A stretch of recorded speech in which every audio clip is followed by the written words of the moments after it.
This video explains time-based currency. Imagine a community where there are 3 children and they're all thinking about something, and what's on their mind?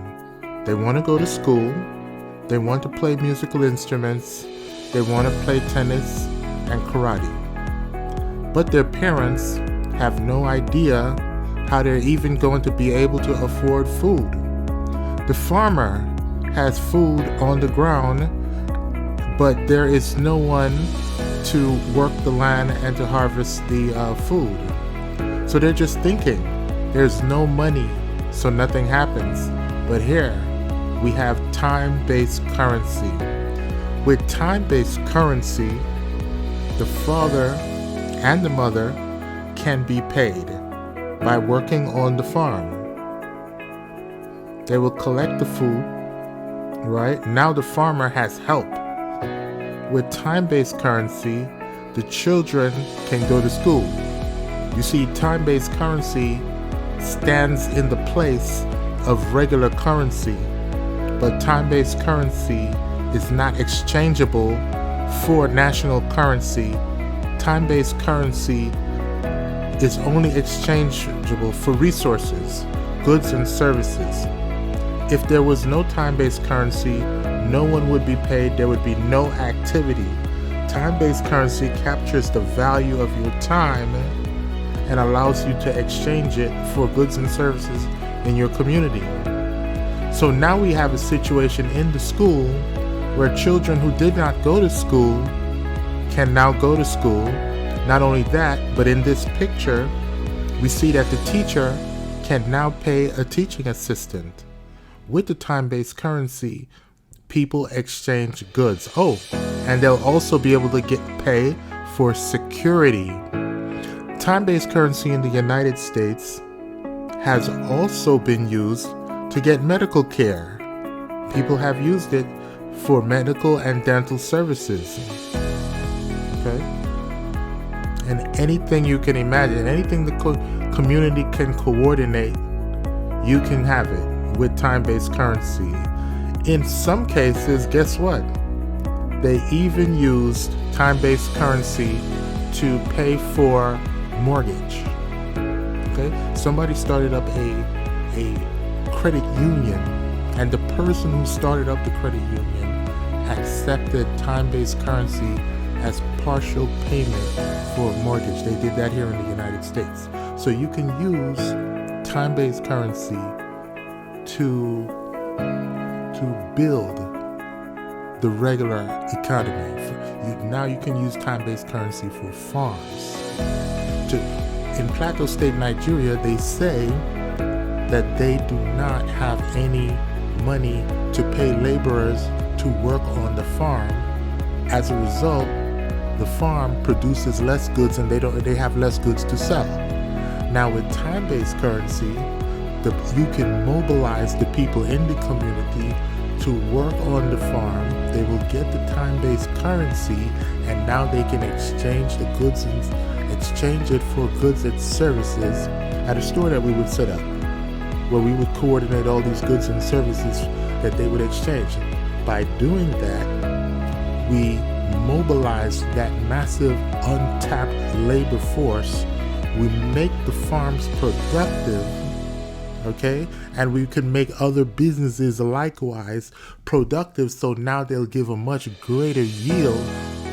The people can sell the farming goods for money. The community will be prosperous. So we can use time-based currency to build the regular economy. Time-based currency is a complementary currency. This is used all over the world. Time-based currency is used all over the United States, all over England, all over Singapore, etc. This is one of the solutions that we would implement to mobilize everyone.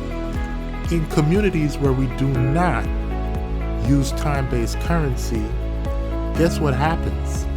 The community develops a culture of just begging for goods. Okay? And then all they want to do is beg, and this becomes a huge problem. So you're not, sometimes it gets so bad you're not able to restart a regular economy. So this time-based currency will stand in the place of regular currency. It is not exchangeable for national currency. It is used in the United States, the UK, Singapore, and many places around the world. But in black communities where we need it the most, it is not being used, okay? And there's a reason for that. It's because there's some money that is required to basically stabilize it. There has to be some little flow of income in some ways to stabilize it. But I participate in a time-based currency system here in Baltimore City. All right, I drive my car and give people rides and things of that nature, and accumulate a time-based currency which I can then exchange for some other goods and services. Okay, so this is a way that we can, expand and build our community, mobilize our workforce, give people something productive to do rather than to be idle. That's my summary of time-based currency. That's one of the things that I can implement. Most people are confused by it. It took me several years to really wrap my head around it properly. But what I would do in Nigeria, for example, I would go there. On day one, I would set up a container home, right? A beautiful home. But it would be a store. And in this store, I would coordinate all the services and goods that they can exchange for time-based currency, and then mobilize your labor force now, so to do various things in the community that was normally never being done. Okay, if this was in Lagos or Ajegunle, for example, you would need to mobilize the labor force in order to get to clean the streets, for example, because there's a huge sewage problem and so on. I understand that it's caused by flooding, etc. That the flood comes down and it brings all the garbage with it and it just dumps it on the place. But the way that this problem is avoided is when sanitation workers are paid. If there's no sanitation workers, then all the garbage is all over the place. All right? So we can use a time-based currency to mobilize that massive labor force to do that work. I would set up a store where they can come in and purchase goods and services with the time-based currency. So I hope you understand how time-based currency works. All right, that's just a basic introduction. I realize, maybe some people might feel more comfortable if I were just to set it up. So I would be glad to set it up as one of the services that I offer through my group, Guardians of Greatness.